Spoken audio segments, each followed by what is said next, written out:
So coming up, we have a session that's perfect for anyone who writes songs or wants to write songs, which I guess is pretty much all of us, right? So for this session, Dove Award-winning singer, songwriter, guitarist, keyboardist, and drummer Jonathan McReynolds will give us a personal performance. We're going to hear a couple of his songs, and we'll get a breakdown of how he prepares the songwriting process, how he chooses instrumentation for the songs, and he's also going to talk about his favorite Martin guitars. So here we go with Jonathan. Jonathan, great to have you here, man. Hey, man, nice to be here. Yeah, GearFest 2020. Here we are. Right on. Better than ever. Yeah, yep. Right on, right on. So I understand you got a really cool workshop plan for us. I'm looking forward to hearing the songs. I was listening to some of your music, and man, it's just phenomenal. Thank you, man. I appreciate that. Yeah, it's going to be an honor to talk about just a little bit about my songwriting process. Obviously, nobody has the same songwriting process, but I just wanted to share mine and even talk about one of my favorite Martins, one of my little one of the treats that I have gotten in the past couple of years. Right on. Well, I'm excited to check it out, so I'm going to leave you to it. Yeah. So how you doing, man? I'm Jonathan McReynolds. I am a gospel artist. I've been doing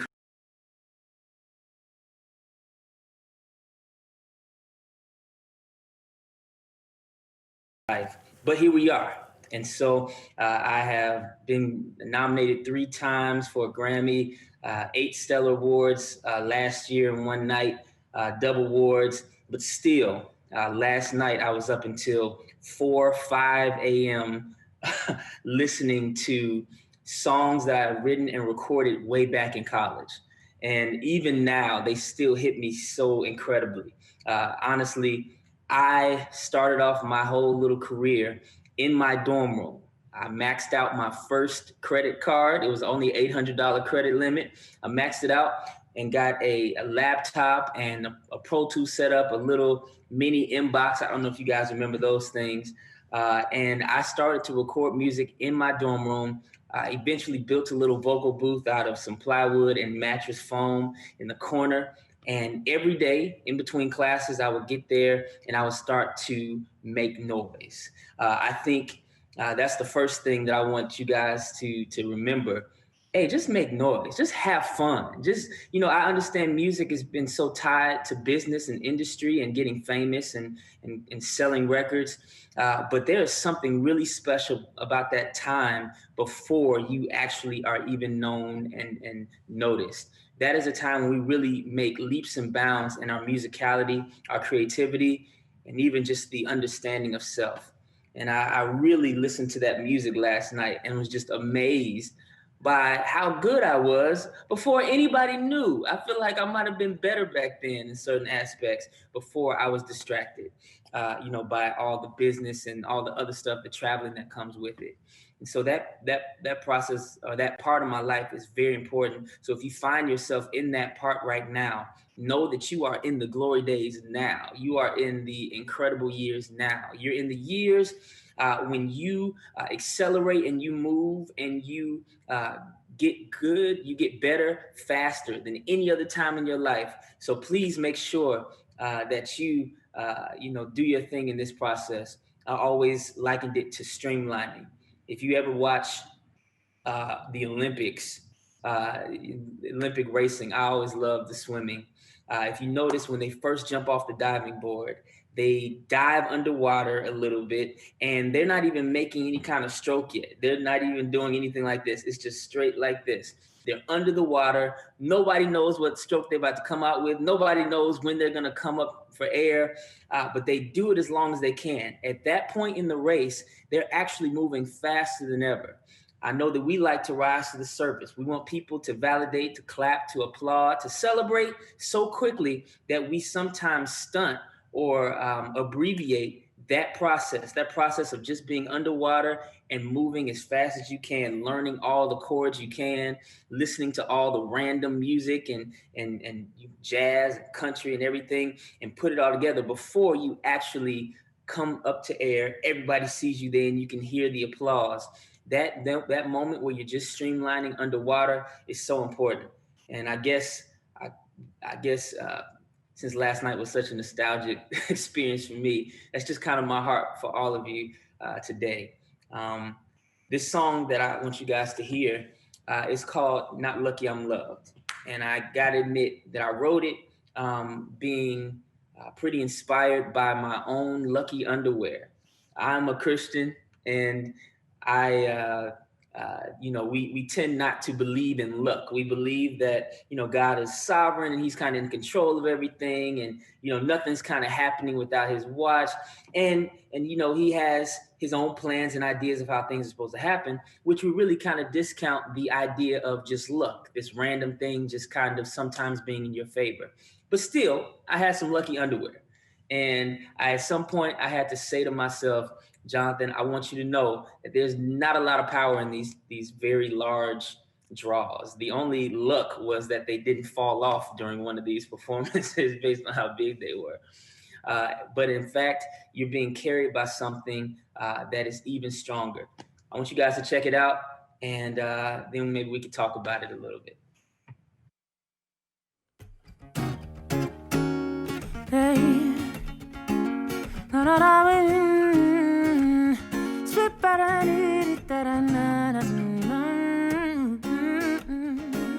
Hey.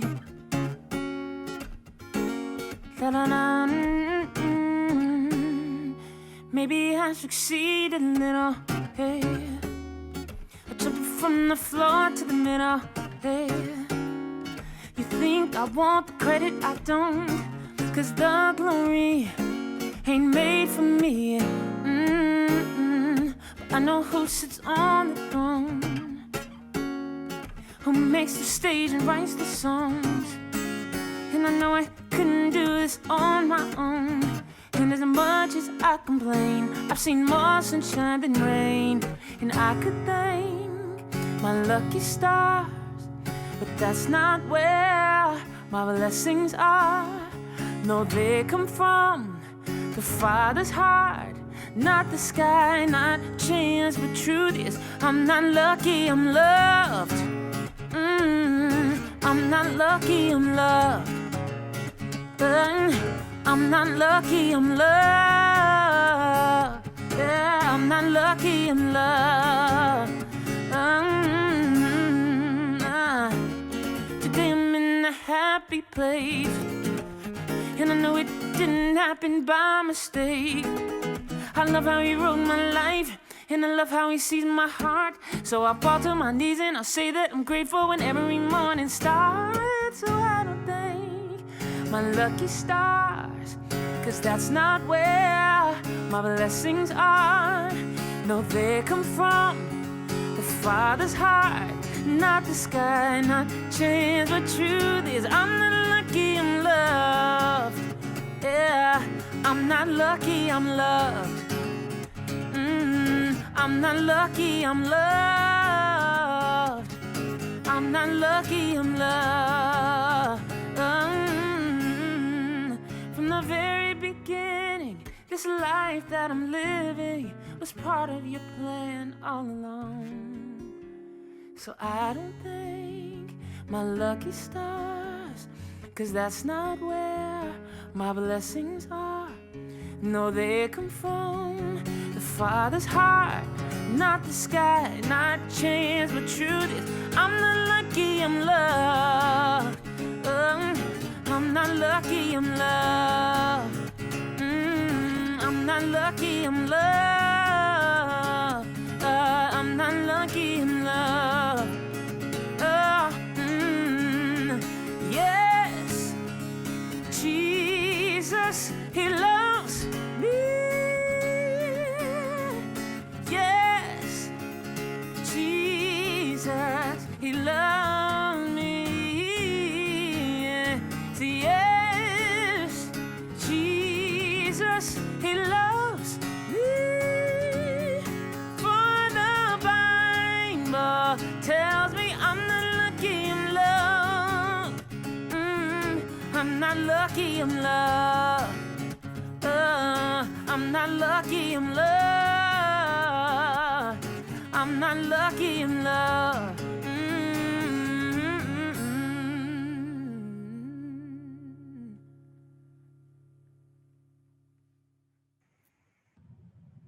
Now, I very much could have just said, and I don't think my lucky draws, but that's not where my blessings are. No, they come from the Father's heart, not the sky, not chance. The truth is, I'm not lucky, I'm loved. I could have said lucky draws, but I said lucky stars instead. It sings better.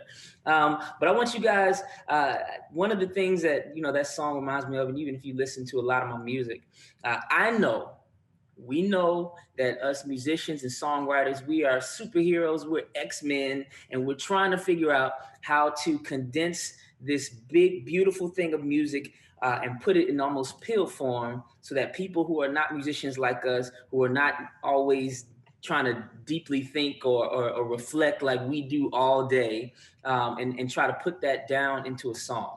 And so what I do is I do a balancing act all the time, whether if I have a deep or wordy or very lyrical verse, then I'll make sure that the chorus is almost 2 or 3 words, to almost give everybody kind of a chance to breathe and latch on to something just in case they didn't catch all those words. On the flip side, if I know that I'm saying something pretty deep and substantial in the chorus, then I'll try to make the verse a little more singable and kind of just la la la la la la la la. It's just one of the things I do to make sure that I'm not asking too much out of listeners. Sometimes we get a little self-indulgent and we expect that everybody's going to sit here and listen to every word and every chord and every run and every lick. Sometimes you have to stop and let the moment breathe for all of the normal folks out there, all the people who aren't thinking as tough and as deeply as we are. We're not hearing all the cool chords and all the other stuff. We are hearing all the cool chords and all the stuff. They're not necessarily hearing all of that. So give them something that allows them that they can just take easily. And so I've always tried to factor that in the way I write my music. Not Lucky I'm Loved is one of those songs. I have another song that I want to share with you in a couple minutes that takes the same thing. I kind of have a deep verse.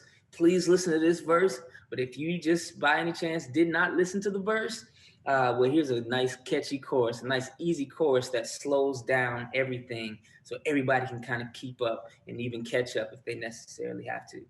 I want to talk about real quick one of my favorite things that has happened over the past few years. Obviously, awards and TV stuff is incredible. Never would have thought my life would turn out like that. But I want to tell you, my mother hated that I played the guitar when I first started. Why? Because I grew up in church and I played the organ and the piano ever since I was 7 or 8. I was good at it. She wished that I led with that. She wished that all the music that I wrote, kind of highlighted that aspect of my talent. But I decided that I wanted to pick up a guitar. Why? I don't know. It was just easy. It was convenient. I could sit in the bed in the dorm room and write a song with just a guitar. And so it became very much a part of my brand, particularly in the gospel music space, where at the time and still now, the acoustic guitar is just kind of not seen too often. I would walk into churches and they'd be like, "What do you want us to do with that?" They're just sticking mics in the hole. They were trying to figure things out. So it's really cool that I've started a partnership with Martin. I'm so excited about them. We have some incredible things coming down the pipeline. But I want to show you guys this. This is the SC13E. It's one of the new guitars. They just rolled it out last NAMM, so like 2, 3, 4 months ago. They gave it to me for my Troubadour show. I had a Troubadour residency in LA. It was sold out. They gave me this to play there because they knew that later in the week, NAMM will be coming and they'd be introducing this guitar. Now, not soon or not too long after NAMM, of course, we got into this quarantine thing. And so they had to kind of shut down production. So as far as I know, I'm one of the rare people that have this guitar. And I just want you guys to know, it's really an amazing guitar. I love the asymmetrical vibe of it. Of course, Martin always delivers incredible sound, acoustically. But then, the pickups, everything are beautiful as well. So I just want to let y'all know, I got something that you don't have, but you can have it soon. It is the SC13E Martin, the new pride and joy. Get this. And then maybe one day when the Jonathan McReynolds signature collection rolls around, make sure you get that as well. So I want you guys to hear this song, listen to the cultural relevance, but also understand that if it's too deep in the verse for you, I got a nice simple chorus coming for you as well.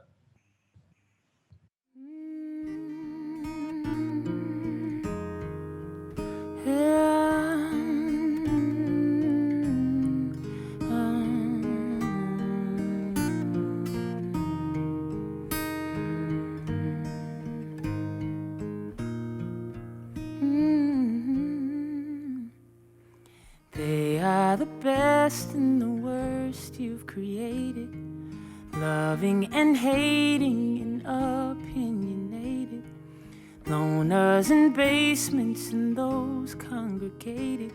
Deliver me. Far from the peaceful shore, I was sinking deep in the ocean of thoughts they were thinking. I don't know what validation I was seeking. Deliver me from people, people. When you said you could heal me from anything, did you mean people? People, deliver me. 'Cause I can't point them out, I won't say their names. I don't know the damage or which one to blame. It's just people, people, deliver me.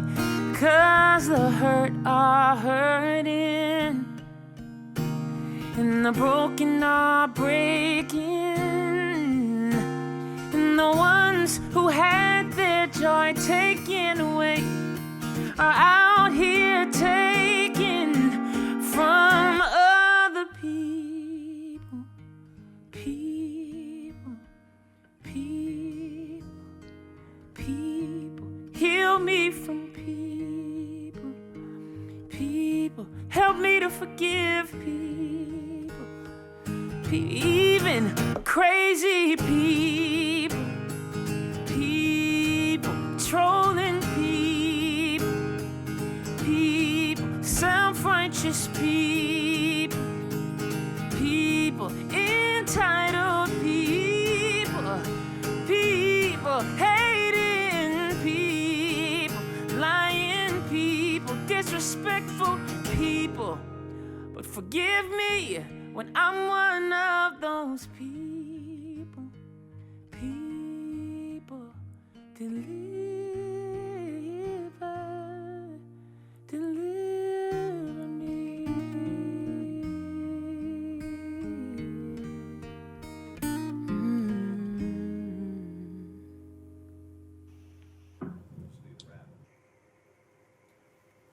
Jonathan, that's so awesome, man. That was, I mean, just incredible performances and great songwriting. I do want everybody to know that we carry pretty much everything at Sweetwater. I mean, we've got the Martin guitars, and obviously we'll have your signature edition. We don't carry the lucky drawers, though. You got to go somewhere else to get those. You get those from the Gap, I think, or Old Navy, or Macy's, or something like that. Yeah. Oh man, that was awesome. I was cracking up listening to you talk about that. That was so cool. Thank you, man. Yeah, that's just been my life. Always trying to figure out how to turn regular life into music. This is our opportunity to do just that. I hope that you guys understood the song People, and it has a special cultural relevance right now that I didn't even realize it would have a long time ago when I wrote it. But I hope that you realize and you take your responsibility as musicians and songwriters to present a humanness, a humanity to people. Sometimes we just look at people as stats and demographics and groups of people and titles, but there's a human inside of all of us. And if we can kind of focus on that, we have an opportunity to really change the world and make it a better place. That's so cool. So I wanted to ask you, I was watching you play, particularly on the first song that you did there, the Lucky song. You talked about playing a little bit about guitar. So you're playing kind of straight open G chord, those kind of chords a bit in there, but then you also are dropping in I heard a 6/9 chord drop in. I saw you playing some ninth chords up the neck. I heard some different voicings and things going on there. You talked a little bit about going deeper in verses and then simpler in choruses and things. Are you also approaching the instrumentation part of it that way as well? Yeah, I mean, sometimes, again, I'm a musician, and so when you hear cool notes, that distracts you sometimes from what else was going on. So sometimes I place them hopefully in good places where you really allow people to rest. It's almost like they're running along with you, and you just give them a chance to rest on a nice open regular G that they've heard many, many times, even if you've ran them through the mud of E7s and add 9 and flat 5s all, the whole time. And so sometimes, yeah, I do kind of like to give people almost resting moments. This is simple. If you didn't get anything else, it's what unifies the room. Right, right. How much time did you spend like studying, actually playing and studying music and things, or does it just come naturally to you? Well, I grew up in church, and so a lot of it came naturally to me. A lot of the chords we were playing, all these extensions that we just thought were normal. But I did go to school. I graduated from Columbia College in Bachelor of Music in 2011. And, actually, I've been teaching at Columbia College for about 6 years now. I'm an adjunct professor. And so music theory has always been an important part of my adulthood, but it's been really cool to kind of synthesize it, bring it down to kind of just the normal way that we approach popular music. And you'd be surprised how much theory is in there, even though it sounds pretty simple. Right, right. That's so awesome. Man, thanks so much for spending some time with us today. I mean, GearFest 2020 has been phenomenal, and you've just been a great addition bringing in the music that you create and your approach to it. I think there's so much we can learn from that. My man, I appreciate you guys. I just want to say, catch me on BET Awards tomorrow, and then every Sunday thereafter, I'll be on BET Sunday Best, which is it's like an American Idol for gospel singers. It's pretty amazing. I'm one of the judges, so I'll be Simon Cowell. So go ahead and check me out there. And I'll see you guys soon. I love you guys. Thank you, Sweetwater, for all that you've done for me. Just as a regular old musician, giving me very quick turnaround on things that I need. I really appreciate you guys. You're amazing. That's awesome. Thanks so much, and take care. Yes, sir.